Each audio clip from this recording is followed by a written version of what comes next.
നമസ്കാരം, എല്ലാവർക്കും sapiens PSC സ്വാഗതം.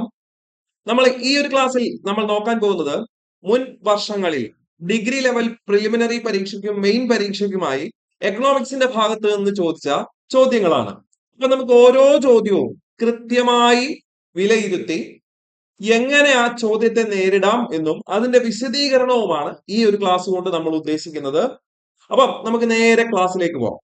ഒന്നാമത്തെ ചോദ്യം എന്ന് പറഞ്ഞു കഴിഞ്ഞാൽ നിങ്ങൾക്ക് ഇവിടെ കാണാൻ പറ്റും. എന്താണ്? Which of the following concept is also known as national income. Okay, which of the following concept is known as national income എന്നുള്ളതാണ്. ദേശീയ വരുമാനം, നാഷണൽ ഇൻകം എന്ന് പറഞ്ഞാൽ ദേശീയ വരുമാനം അല്ലേ? ദേശീയ വരുമാനം എന്ന് നമ്മൾ കേട്ടിട്ടുണ്ട്. എന്താണ് ദേശീയ വരുമാനം, നാഷണൽ ഇൻകം എന്ന് പറഞ്ഞു കഴിഞ്ഞാൽ ഒരു സാമ്പത്തിക വർഷം എന്ന് പറയുമ്പോൾ നമുക്കറിയാം ഏപ്രിൽ 1 മുതൽ മാർച്ച് 31 വരെ അല്ലെ? ഏപ്രിൽ 1 മുതൽ മാർച്ച് 31 വരെയാണ് സാമ്പത്തിക വർഷം. ഒരു സാമ്പത്തിക വർഷം ഒരു രാജ്യത്ത് ഉൽപ്പാദിപ്പിക്കുന്ന അന്തിമ സാധനങ്ങളുടെയും സേവനങ്ങളുടെയും ഭാഗമായി ലഭിക്കുന്ന വരുമാനമാണ് ദേശീയ വരുമാനം അല്ലെ? ഒരു സാമ്പത്തിക വർഷം ഒരു രാജ്യത്ത് ഉൽപ്പാദിപ്പിക്കുന്ന അന്തിമ സാധനങ്ങളുടെയും സേവനങ്ങളുടെയും ഭാഗമായി ലഭിക്കുന്ന വരുമാനമാണ് ദേശീയ വരുമാനം. ദേശീയ വരുമാനം. പോയിന്റ് ക്ലിയർ ആയെന്ന് വിചാരിക്കുന്നു. ഫൈനൽ ഗുഡ്സ് ആൻഡ് പ്രൊഡക്റ്റ് കേട്ടോ. Final goods and product. അപ്പൊ ഇതാണ് ദേശീയ വരുമാനം എന്ന് പറയുന്നത്. അപ്പൊ ഇതെല്ലാം ദേശീയ വരുമാനത്തിലെ പ്രധാനപ്പെട്ട ആശയങ്ങളാണ്. GDP, GNP, NNP. NNP at factor cost എന്നാണ്. ഇനി ഇതിൽ നിന്ന് ഈ ചോദ്യം വായിച്ചേ, which of the following concept is known as national income. അപ്പൊ ഇതിനകത്ത് നമുക്ക് എന്ത് ചെയ്യാം? പേഴ്സണൽ ഇൻകം എന്നുള്ളത് ആദ്യം തന്നെ കട്ട് ചെയ്യാൻ സാധിക്കും. പേഴ്സണൽ ഇൻകം എന്നുള്ളത് നമുക്ക് കട്ട് ചെയ്യാം. പിന്നെ നമുക്ക് ഇവിടെ 3 ഓപ്ഷനുകളാണ് ഉള്ളത്. ഏതൊക്കെ?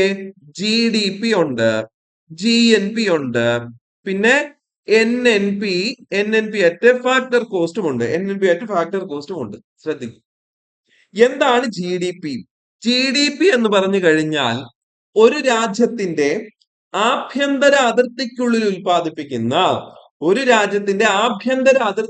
ഉൽപ്പാദിപ്പിക്കുന്ന അന്തിമ സാധനങ്ങളുടെയും സേവനങ്ങളുടെയും ഭാഗമായി ലഭിക്കുന്ന വരുമാനമാണ് GDP. ഓക്കെ, അപ്പൊ അതിനകത്ത് എന്ത് ഉൾപ്പെടുത്തില്ല? അതായത് വിദേശത്തുള്ള ഇന്ത്യൻ പൗരന്മാരുടെയോ ഇന്ത്യൻ കമ്പനികളുടെയോ വരുമാനം GDP-യിൽ ഉൾപ്പെടില്ല. വിദേശത്തു നിന്നുള്ള വരുമാനം GDP-യിൽ ഉൾപ്പെടില്ല. ഇനി GDP-യിൽ ഉൾപ്പെടുന്നത് എന്താണെന്നറിയാമോ? ഇന്ത്യയിൽ ഇപ്പോൾ എന്തുണ്ട്? ഒരു വിദേശ പൗരന്റെ വരുമാനം, ഇന്ത്യയിലുള്ള ഒരു വിദേശന്റെ പൗരന്റെയോ വിദേശ കമ്പനിയുടെയോ വരുമാനം GDP-യിൽ ഉൾപ്പെടും. ഈ പറഞ്ഞ 2 പോയിന്റ് വ്യക്തമല്ലേ? ഇനി നമുക്ക് എന്ത് ചെയ്യാം? GNP-യിലേക്ക് വരാം. GNP-ക്ക് ഒരു ഇക്വേഷൻ പറയും. അതെന്താണെന്ന് അറിയാമോ? GNP is equal to GDP plus NFIA എന്ന് പറയും കേട്ടോ. GNP is equal to GDP plus NFIA എന്ന് പറയും. എന്താണ് NFIA? Net factor income from abroad എന്നാണ്. Net factor income from abroad മലയാളത്തിൽ പറഞ്ഞാൽ വിദേശത്ത് നിന്നുള്ള അറ്റ ഘടക വരുമാനം. ഓക്കെ അല്ലേ? അപ്പൊ GNP is equal to GDP plus NFIA എന്ന് പറഞ്ഞു. Net factor income from abroad എന്നുള്ളത് നമ്മൾ പറഞ്ഞു. ഇനി അടുത്തത് ഈ NFIAക്ക് ഞാനൊരു ഇക്വേഷൻ എഴുതട്ടെ. NFIA is equal to X minus M എന്ന് എഴുതാം. Okay, NFIA is equal to X minus M. എന്താണ് X, എന്താണ് M? വിദേശത്തുള്ള ഇന്ത്യക്കാർ നേടുന്ന വരുമാനമാണ് X. വിദേശത്തുള്ള ഇന്ത്യക്കാർ നേടുന്ന വരുമാനം വിദേശത്തുള്ള ഇന്ത്യക്കാർ നേടുന്ന വരുമാനം മൈനസ് M എന്ന് പറഞ്ഞു കഴിഞ്ഞാൽ എന്തായാലും ഇന്ത്യയിലുള്ള വിദേശികൾ നേടുന്ന വരുമാനം. ഇന്ത്യയിൽ നിന്ന് വിദേശികൾ നേടുന്ന വരുമാനമാണ് എന്ത്? M എന്ന് പറയുന്നത്. ക്ലിയർ അല്ലേ? അപ്പൊ X മൈനസ് M എന്ന് പറഞ്ഞു കഴിഞ്ഞാൽ എന്താണ്? വിദേശത്ത് നിന്ന് ഇന്ത്യക്കാർ നേടുന്ന വരുമാനം മൈനസ് ഇന്ത്യയിൽ നിന്ന് വിദേശത്തേക്ക് പോകുന്ന വരുമാനം. അതാണ് NFIA. ക്ലിയർ ആണ്? അപ്പൊ എന്തായി സംഭവം? അപ്പൊ നിങ്ങൾ ആലോചിച്ചേ, ഒരു രാജ്യത്തിന്റെ ആഭ്യന്തര അതിർത്തിക്കുള്ളിൽ നിന്ന് നേടുന്ന വരുമാനമാണ് GDP. അതിന്റെ കൂടെ വിദേശത്ത് നിന്നുള്ള വരുമാനം കൂടി ചേരുമ്പോൾ അത് എന്തായി? GNP ആയി. കൺസെപ്റ്റ് കിട്ടി അല്ലെ? അടുത്ത എന്താ? ഈ GNP എന്നെ വിദേശത്തു നിന്നുള്ള വരുമാനം എന്ന് പറയുമ്പോൾ അതിനകത്തൊരു എന്ത് വേണം? ഒരു കൃത്യത വേണം. എന്താ? വിദേശത്തുള്ള ഇന്ത്യക്കാർ നേടുന്ന വരുമാനം മൈനസ് ഇന്ത്യയിൽ നിന്ന് വിദേശത്തേക്ക് പോകുന്ന വരുമാനം. ഓക്കെ, സെറ്റാണ്. അപ്പൊ GDP എന്താണ്, GNP എന്താണെന്ന് പറഞ്ഞു. ശ്രദ്ധിക്കൂ. ഇനി അടുത്തത് NNP വരാമേ. ശ്രദ്ധിക്കൂ, NNP അറ്റ് ഫാക്ടർ കോസ്റ്റ് എന്നല്ല ഞാൻ പറഞ്ഞത്, NNP വരാം. NNP എന്ന് പറഞ്ഞു കഴിഞ്ഞാൽ എന്താണെന്നറിയോ? GNP മൈനസ് ഡിപ്രിസിയേഷൻ എന്നാണ് പറയുന്നത്. NNP is equal to GNP minus depreciation എന്ന് പറഞ്ഞാൽ മൂല്യശോഷണം. കാലക്രമേണ കാലം കടന്നു പോകുന്നതിനനുസരിച്ച് മൂലധന വസ്തുക്കൾക്ക് ഉണ്ടാവുന്ന മൂല്യശോഷണമാണ് ഡിപ്രിസിയേഷൻ എന്നതുകൊണ്ട് ഉദ്ദേശിക്കുന്നത്. അപ്പൊ NNP എന്ന് പറയുമ്പോൾ എങ്ങനെയാ? GNP minus depreciation. ഓക്കെ, ഇത്രയും സെറ്റാണ്. ഇനി ശ്രദ്ധിക്കൂ, ഇതിൽ നമുക്ക് ദേശീയ വരുമാനമായിട്ട് എടുക്കാൻ ഏറ്റവും ആക്യുറേറ്റ് ആയിട്ട് തോന്നുന്നത് GDP ആയാലും GNP ആയാലും NNP ആയാലും അതിനകത്ത് ഏതാ? NNP ആണ്. കാരണം GNPയിൽ നിന്ന് തന്നെ ഡിപ്രിസിയേഷൻ കുറച്ച് കഴിയുമ്പോൾ കുറച്ചുകൂടെ ആക്യുറേറ്റ് ആയിട്ടുള്ളത് നമുക്ക് കിട്ടത്തില്ലേ? NNP. അടുത്ത ശ്രദ്ധിക്കൂ, മാർക്കറ്റ് പ്രൈസ്. നമുക്ക് ഇങ്ങനെ എഴുതാം,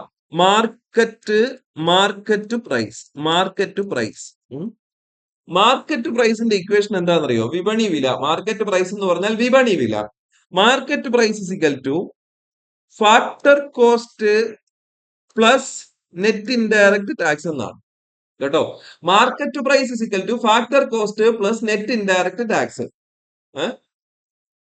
എന്താ ഫാക്ടർ കോസ്റ്റ്? ഫാക്ടർ കോസ്റ്റിന്റെ മലയാളമാണ് ഘടക ചിലവ്. ഘടക ചെലവ്. മലയാളം ശുദ്ധപദം, 1 മാർക്ക്. ചെലവ്.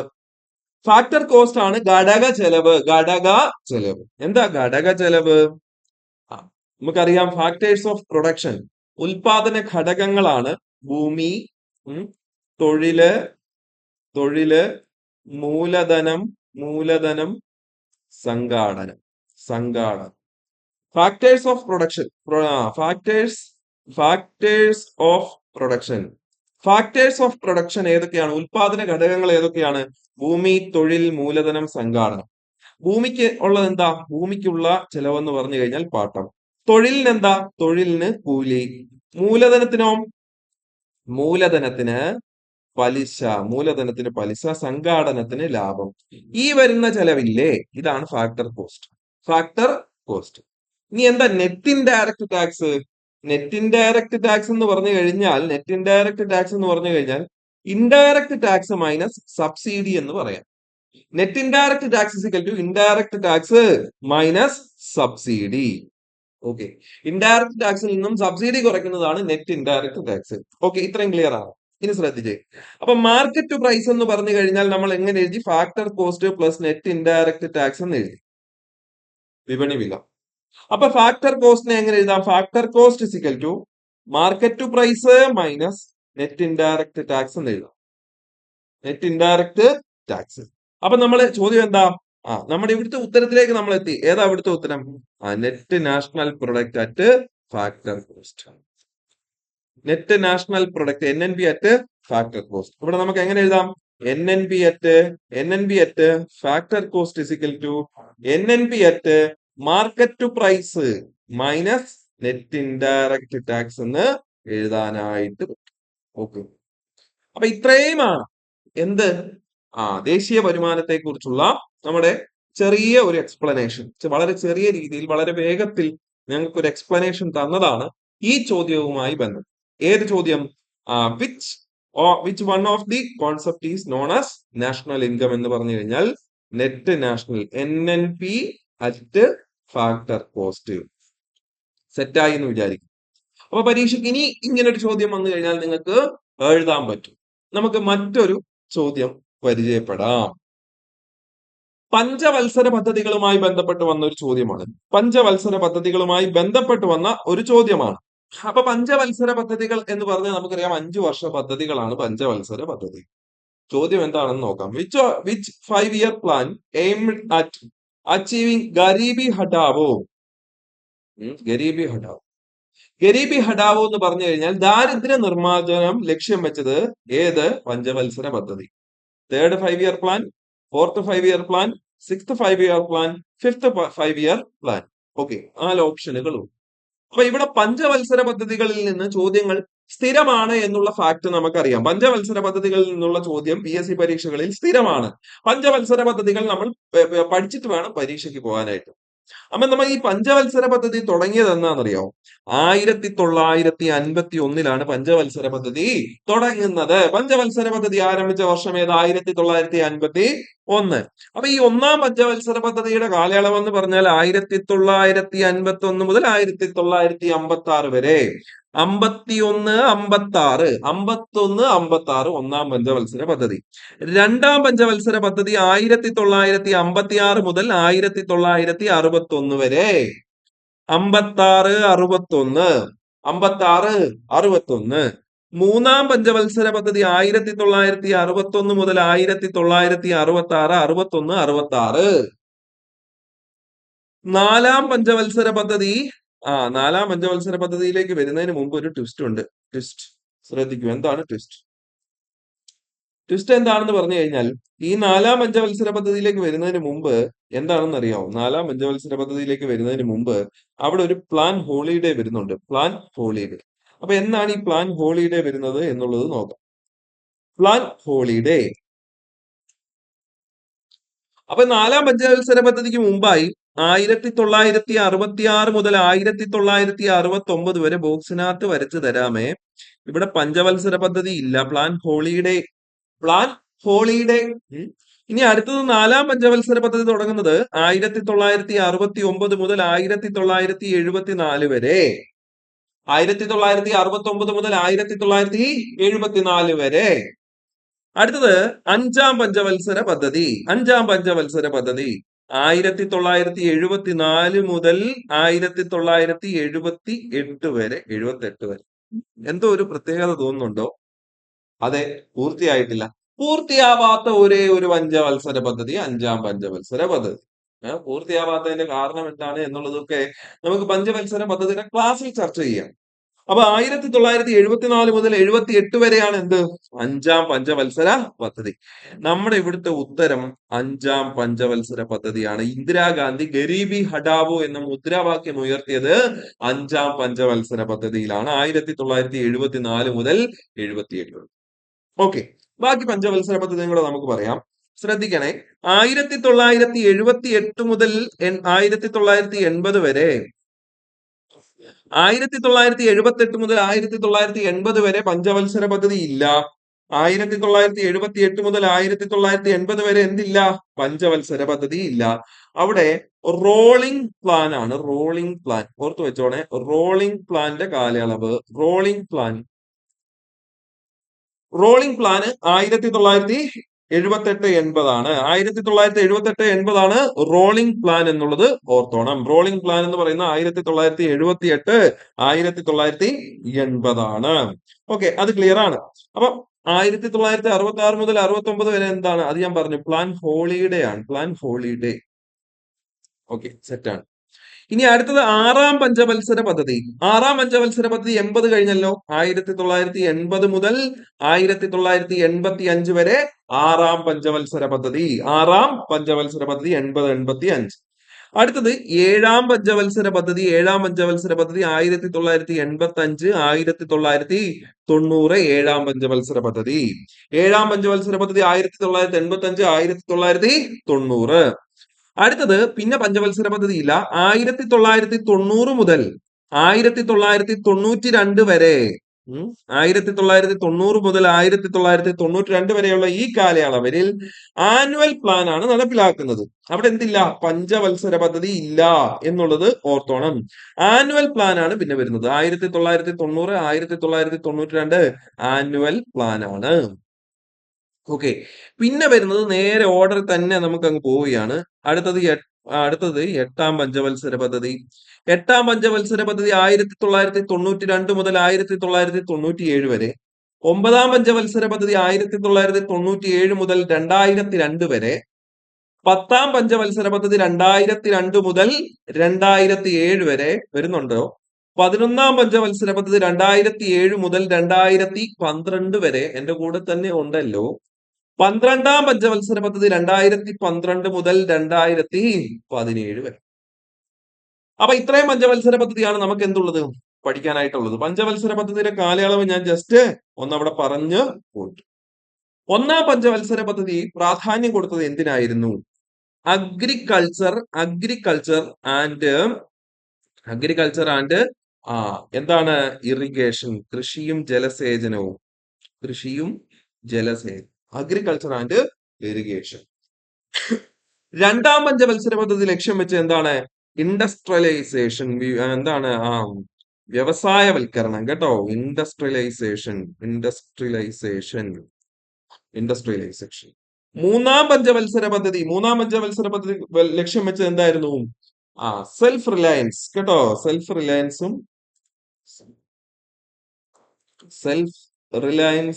And agriculture. സ്വയം പര്യാപ്തത. ഓക്കെ. പിന്നെ പ്ലാൻ ഹോളിഡേ വന്നു. 4ാം പഞ്ചവത്സര പദ്ധതി എന്താണെന്ന് അറിയാമോ? 4 കൺസിസ്റ്റൻസി. 4 സ്ഥിരതയോടുകൂടിയ വളർച്ച കേട്ടോ. സ്ഥിരതയോടുകൂടിയ വളർച്ച. സ്റ്റെബിലിറ്റി. ഗ്രോത്ത് വിത്ത് സ്റ്റെബിലിറ്റി. അടുത്തത് 5ാം പഞ്ചവത്സര പദ്ധതി. 5ാം പഞ്ചവത്സര പദ്ധതിയുടെ ലക്ഷ്യം എന്ന് പറഞ്ഞാൽ നമ്മളിവിടെ പറഞ്ഞു എന്താ? Poverty eradication. ദാരിദ്ര്യ നിർമാർജനം. പിന്നെ റോളിംഗ് പ്ലാൻ ആണ്. പിന്നെ 6ാം പഞ്ചവത്സര പദ്ധതിയും ഈ പറഞ്ഞ പോലെ എന്താണ്? പോവർട്ടി ഇറാഡിക്കേഷനും സെൽഫ് റിലയൻസും. പോവർട്ടി ഇറാഡിക്കേഷനും 6. അടുത്തത് 7ാം പഞ്ചവത്സര പദ്ധതി. 7ാം പഞ്ചവത്സര പദ്ധതി എന്ന് പറഞ്ഞു കഴിഞ്ഞാൽ ഇംപ്രൂവിംഗ് പ്രൊഡക്ടിവിറ്റി.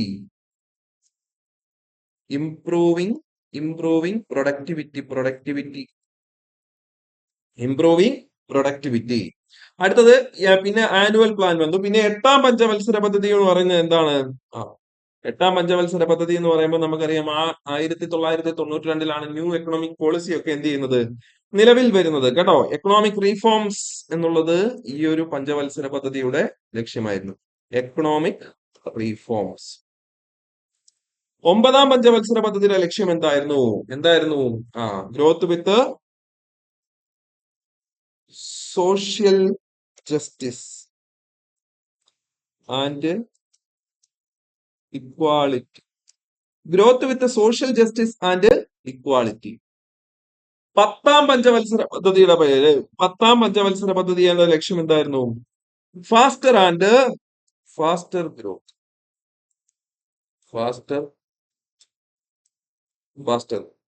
11 inclusive growth. 12ാം പഞ്ചവത്സര പദ്ധതി. അപ്പൊ 11 എന്ന് പറഞ്ഞാൽ ഇൻക്ലൂസീവ് ഗ്രോത്ത് എന്ന് പറഞ്ഞാൽ മുഴുവൻ ജനങ്ങളുടെയും സമഗ്ര വികസനമാണ് എന്ത്? 11ാം പഞ്ചവത്സര പദ്ധതിയുടെ ലക്ഷ്യം. 12ാം പഞ്ചവത്സര പദ്ധതിയുടെ സസ്റ്റൈനബിൾ ഡെവലപ്മെന്റ് എന്ന് വെച്ചാൽ സുസ്ഥിര വികസനം. 12ാം പഞ്ചവത്സര പദ്ധതിയുടെ ലക്ഷ്യം സസ്റ്റൈനബിൾ ഡെവലപ്മെന്റ് എന്ന് പറഞ്ഞാല് സുസ്ഥിര വികസനം എന്നുള്ളത് ഓർത്തു വെക്കുക. ഓക്കെ. അപ്പൊ 12 പഞ്ചവത്സര പദ്ധതിയുമായി ലക്ഷ്യങ്ങളുമായി ഈ 1ാം പഞ്ചവത്സര പദ്ധതി എന്ന് പറയുമ്പോൾ അവിടെ നിങ്ങൾ ഓർത്തോണം ഹരോഡ് ഡോമർ മോഡൽ കേട്ടോ. എന്താണ്? ഹരോഡ് ഡോമർ മോഡൽ എന്നറിയപ്പെടുന്നത് ഏത്? 1ാം പഞ്ചവത്സര പദ്ധതിയാണ്. 1ാം പഞ്ചവത്സര പദ്ധതിയുടെ ആമുഖം എഴുതി തയ്യാറാക്കിയ മലയാളിയാണ് KN രാജ്. അതും ഓർത്തു വെക്കണം. KN രാജ്. പഞ്ചവത്സര പദ്ധതികളുമായി ബന്ധപ്പെട്ട് പറയാൻ നിന്ന് കഴിഞ്ഞാൽ ഈ ക്ലാസ് ഇവിടെ അവസാനിക്കത്തില്ല എന്ന് എനിക്കറിയാം. ഹരോഡ് ഡോമർ മോഡലൊക്കെ പരീക്ഷയ്ക്ക് ചോദിക്കുന്നതാണ്. പഞ്ചവത്സര പദ്ധതികളിൽ നിന്ന് ഒരുപാട് ചോദ്യങ്ങൾ പരീക്ഷയ്ക്ക് ചോദിച്ചത് ഇനി പറയാനുണ്ട്. അപ്പം ഒരുപാട് അങ്ങ് വിശദീകരിച്ചു കഴിഞ്ഞാൽ ക്ലാസ് അങ്ങ് നീണ്ടുപോകും. തൽക്കാലം ഈ ഒരു ചെറിയ ക്ലാസ് ഇവിടെ അവസാനിപ്പിക്കുകയാണ്. പറഞ്ഞ അത്രയും കാര്യങ്ങൾ നിങ്ങളിലേക്ക് എത്തി എന്ന പ്രതീക്ഷയുമായി മറ്റൊരു ക്ലാസ്സിൽ കാണാം. എല്ലാവർക്കും നന്ദി.